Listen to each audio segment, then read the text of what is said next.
Hey y'all, how's it going?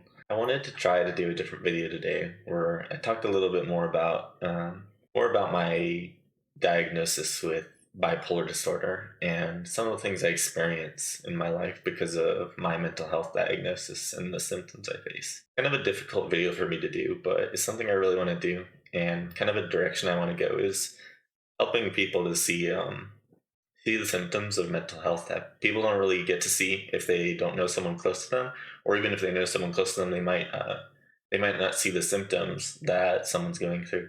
With in my case, it's bipolar disorder, but it can be anything else where someone's experiencing struggles, and others, just by equipping yourself with some more education, you can be better prepared to help out some people who are going through hard times. So this video is my experience with bipolar disorder in the workplace. And to start out, a little bit about my background with bipolar disorder is that I've been diagnosed since 2014.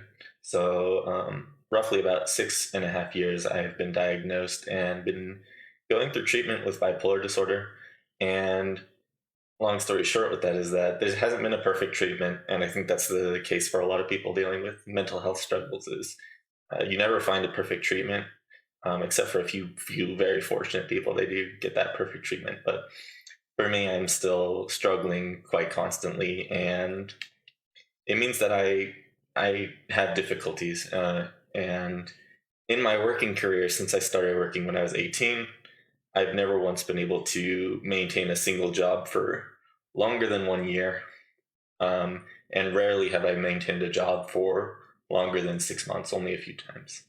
And this is largely due to the episodic symptoms that I face. And um, quite often I struggle to keep up with the work because if I become depressive or manic, either I'm feeling the lows and I'm unable to keep up with the work, I move slowly, I get anxiety, I have difficulty speaking or moving because of how I'm feeling. And then during the highs, I experience psychotic symptoms like delusions and paranoia, and it becomes very distracting, and racing thoughts go through my mind, and I have a lot of trouble trying to tell what's going on at work, and it becomes really painful too when I start to see the kinds of thoughts that are forming in my head, and that kind of thing makes it hard to keep a job. And my last job I had lasted 5 months. It was a sales position doing cold calling, and constantly my boss was having to talk to me about how I was spending too much time off the phones because I just couldn't making calls and dialing nonstop. And I would get so worked up and my anxiety would kick in and I couldn't talk. And like I was sometimes like talking through tears while on the phone with customers, and it was hard to get to take breaks because in that kind of call center environment, you just don't get that kind of opportunity. And I have other struggles like working in retail. I often have to take breaks because I can't stay at the register for too long, or else I become symptomatic, and I have difficulty like keeping up with it. And my employers are just never able to give me the full amount of accommodations that I need because, and that's not their fault, but I just I have a lot of issues where I can't keep up with the work, and my employers aren't really able to do anything about that. So I get the short end of the stick, and I've lost jobs before. I lost one job where I experienced a panic attack at work, and I told my supervisor that I had to go home because I was like terrified and I was feeling paranoid and I couldn't stay at work because of how I was feeling. And they told me if I walked out that I was going to be fired, and I was like, I have to prioritize my health because this could very well land me in the hospital. In the past, I've been hospitalized twice because of my episodic symptoms. I've been hospitalized twice because I experienced manic symptoms and psychotic symptoms that caused me to like completely lose touch with what was going on. And it's really scary. And like both times I was hospitalized, I only lasted a few more weeks at my job that I was working at the time. Often, when you go into the hospital and come back out, at least in my situation, my employers just wouldn't give me the same amount of hours I had before I went in. Really difficult. Like they want to reduce your hours. I go from working like 30 hours a week to working only 10 hours a week. And it's really tough to get along with that few amount of hours and be able to pay for monthly living expenses and things.